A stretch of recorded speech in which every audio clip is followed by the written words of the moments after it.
저는 지금 정광영 씨나 또 손상대 씨 또 이런 분들이 지금 구속되는 것은 명백한 정치적 탄압이라고 생각합니다. 그리고 그 당시에 그 희생당하신 분들이 돌아가신 이유를 보면은 그것은 무슨 폭력 시위 때문에 돌아가신 것이 아니라 경찰의 과도한 진압 때문에 두 분이 그 무리하게 경찰이 예를 들면 지하철 입구를 막는 이런 그것 때문에 중간에 끼어가지고 압박으로 돌아가시고 한 거지, 이분들이 무슨 폭력 시위를 해가지고 희생을 당하신 게 아닙니다. 그렇기 때문에 경찰이 책임을 회피하기 위해서 이런 그 터무니없는 정치적 탄압을 지금 하는 거라고 저는 생각을 하고요. 이게 또 이 태극기 국민들 세력을 압박하기 위한 정치적인 의도가 다분히 있는 것이라고 또 믿습니다. 그날 현장에서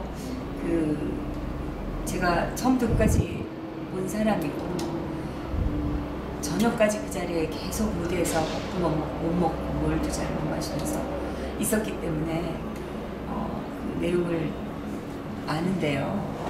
중간에 이제 잠깐 여러분들이 오셔서 저 앞에서 사람이 죽고 있다고, 다쳤다고 이런 얘기들을 하셔서 눈물을 흘리면서 하셔서 저는 사실 멘붕 상태였어요. 그래서 한동안 제가 그 무대 위에서 앉아서 정신이 없이 앉아 있었었는데 안 되겠더라고요. 그래서 일어나서 제가 경찰 버스 위로 올라갔습니다. 왜냐면 상황을 보려면 사람들이 이렇게 막 버스를 붙잡고 버스를 치우려고 잡아당기고 앞으로 가라 하고 그 무대 위에서 선동하는 것이 아니라 무대 밑에 있는 분들이 누군가가 거기 끼어서 선동하는 게 더 컸거든요. 제가 분명히 기억합니다. 제가 폭력은 안 된다, 자리에 모두 앉으시라 이렇게 우왕좌왕 하다가 더 다칠 수가 있다 라고 얘기할 때 저한테 많은 분들이 욕을 하면서 김밥이고 음료수병이고 막 집어던지면서 꺼지라고, 가야 된다고, 저거 넘어가야 된다고, 왜 막느냐 그러면서 저한테 막 욕을 퍼붓고 물건을 던지고 막 제가 그걸 다 맞았거든요. 그거는 무대 위에서 한 게 아니라 밑에 누군가 선동하는 사람들이 끼어 있었던 거죠. 그리고 그들이 사람들을 더 많이 선동을 했다. 그리고 저는 이제 그 실상을 알기 위해서 제가 버스 위로 올라갔어요. 사람들이 말렸지만 제가 뿌리치고 좀 위험했지만 올라가서 보니까 도저히 넘어갈 수 있는 상황이 아니고, 경찰이 이거는 사전에 이럴 거라는 거를 알고 미리 대비를 한 것이다. 그 말은 곧 경찰은 그 탄핵안이 가결이 되는, 그래서 대통령이 물러나게 되는 상황을 이미 알고서 대비를 그 자리에서 했다라는 느낌이 들었습니다. 왜냐하면 너무나 많은 경찰이 몇 겹으로 준비를 다 한 거예요. 이것은 그냥 어떻게 될지 몰라서 하고 한 것이 아니라, 반면에 저쪽에 그 촛불 세력들이 모인 데는 그만한 경비가 없었던 걸 보면은 이거는 이미 결과를 알고서 경찰이 나온 거고, 거기 그 몇 겹으로 쳐져 있는 그 방어벽이나 차벽, 그리고 그 중간중간에 경찰이 수백 명씩 앉아있고, 이거를 힘없고 태극기 하나 든 그 국민들이 갈 수가 있지 못합니다.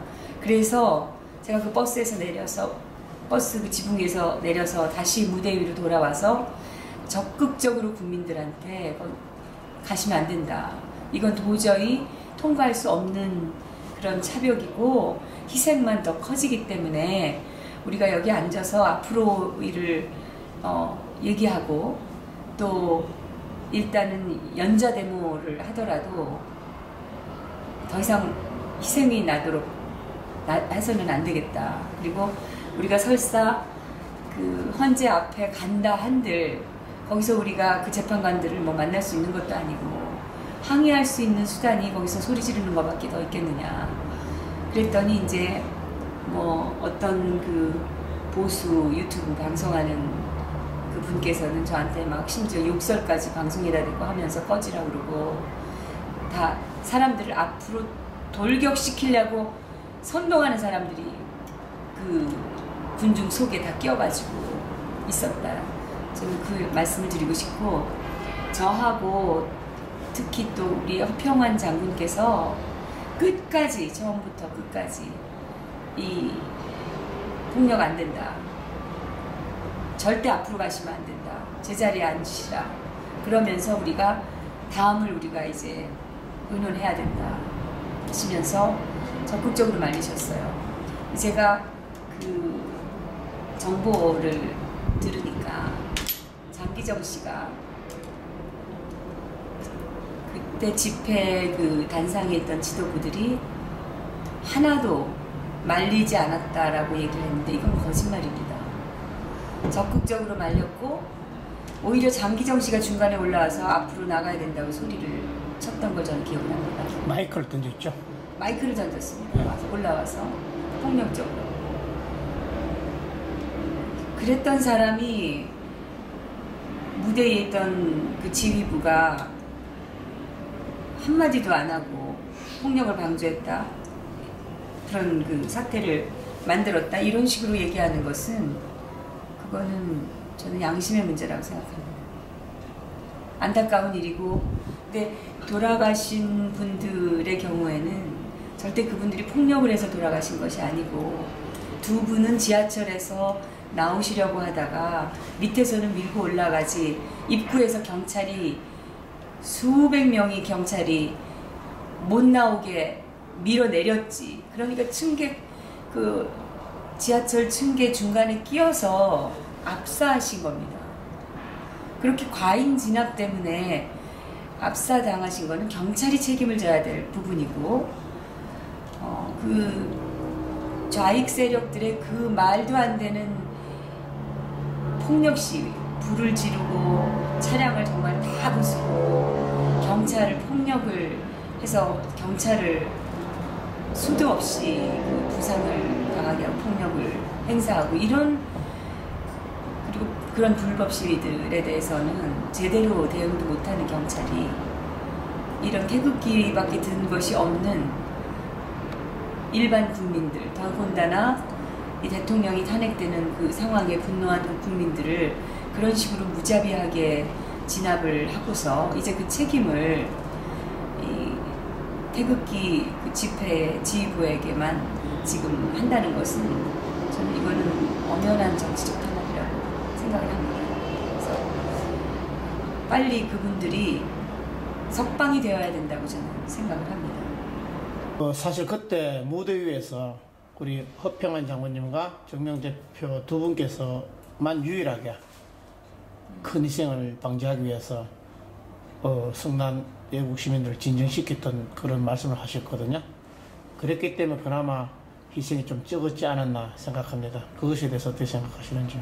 제가 그분들께 얘기를 했어요. 제가 지금 막 그 버스 위에 올라가서 저쪽 상황을 보고 왔다. 도저히 넘어갈 수 있는 차벽이 아니다. 이대로 갔다가는 정말 많은 분들이 희생당하고 더 많은 그 사상자가 나올 수 있다. 그러니까 우리 모두 자제하고 여기서 연좌 투쟁을 차라리 한다 생각하시고, 일단 자리에 앉아서 이제 나중에 대해서 우리가 얘기를 하는 게 낫지 않겠느냐. 그리고 제가 여러 가지 얘기를 했습니다. 그랬더니 많은 분들이 그 말이 맞다고 동의해 주시고 상당 분들이 앉으셨어요.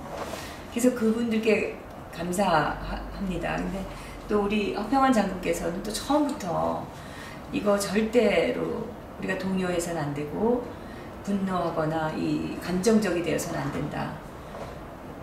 이럴 때일수록 정신 똑바로 차리고 안정해야 된다. 그리고 평화 시위를 해야 된다. 얘기를 많이 하셨습니다. 그랬더니 이제 제가 분명히 기억하는 거는 그 손상세 씨도 처음에는 뭐 돌격 앞으로 얘기를 좀 했지만 그게 분노에 차서 이제 그 또 뒤에 그 차벽 상황을 잘 모르는 상태에서 얘기를 몇 번 했지만 나중에는 뭐라고 하셨냐면 그 밑에서 군중들 속에서 선동하는 사람들이 와서 막 사회자한테 앞장서라고 그러고 소리 지르고 뭐 막 더 이 많은 사람들이 나가야 되는데 왜 못 나가게 하느냐 이러면서 비난을 하니까 그럼 너희들이 나가라고 막 네가 나가라고 막 이러면서 오히려 그 사람들한테 비난하는 소리로 해서 나가라고 한 거지 전체 국민들에게 빨리 나가라 그런 게 아니었어요. 그 밑에서 태극기 국민들 사이에 껴가지고 폭력을 선동하던 사람들이 많이 있었습니다. 많이 있었어요. 그들을 잡아야 되는데 이들이 지금 다 숨어버린 거예요. 그리고 경찰은 지금 자기들이 과잉 진압한 것을 감추기 위해서 그 손상대 씨와 정광용 씨를 대표적으로 지금 구속을 한 건데 이거는 엄연한 책임의 그 회피고 정치적 탄압이라고 저는 생각합니다. 그래서 이 두 분은 빨리 석방돼야 된다고 생각합니다. 그리고 분명히 말씀드릴 수 있는 것은 그날 돌아가신 그 열사님들이 반은 경찰의 과잉 진압으로 된 것이다. 두 분은 수백 명의 경찰이 지하철 입구를 막아서 밑에서는 올라가려는 사람들이 밀고 위에서는 경찰이 밀어내리고 그 사이에서 압사해서 돌아가셨거든요. 그리고 또 딴 분들은 또 그 경찰이 잘못 휘두른 거에 맞아가지고 부상을 입으셨고 그래서 나중에 이제 고생하시다가 또 돌아가셨고 그 다음에 또 한 분은 폭력을 행사하신 것이 아니라 그 차벽 앞에 있다가 위에서 경찰이 그 흔든 버스에서 떨어진 스피커에 맞아서 또 돌아가셨고 그러니까 이거는 경찰이 오히려 국민들을 진정시키고 안정시키는 데 주력을 한 것이 아니라 무조건 강압적으로 진압을 하려고만 하는데 더 큰 희생이 났게 된 원인이 있다고 저는 보고 있고 지금 제가 듣기로는 장기정 씨가 그날 무대에 있던 그 지휘 뭐라고 할 것도 없죠. 뭐 누구든 사회자나 이런 사람들이 하나도 말리지 않았다 라는 얘기를 진술을 검찰에 가서 했다는데 그건 전혀 사실과 다른 거짓말입니다. 왜냐하면 무대에 사람도 없었고 결국 끝까지 마이크를 잡고 얘기를 계속적으로 한 사람은 저하고 허평환 장군님이셨고 중간에 여러 사람들이 올라와서 선동을 하거나 또는 자기들의 주장을 떠들고 했었는데 제가 기억하기로 장기정 씨도 올라와서 앞으로 가야 된다고 주장하면서 마이크까지 집어던지고 신경질을 했던 것을 제가 기억하거든요. 그 사람도 사실은 그 태극기 국민을 선동한 사람 거죠. 중에 그렇죠. 하나지 자기가 지휘부를 비난할 수 있는 그런 입장이 아니다. 그렇기 때문에 그 자리에 있었고 같이 분노했고 탄핵에 반대했던 그 동지들한테 그렇게 거짓말 진술을 하는 것은 옳지 않았다고 봅니다.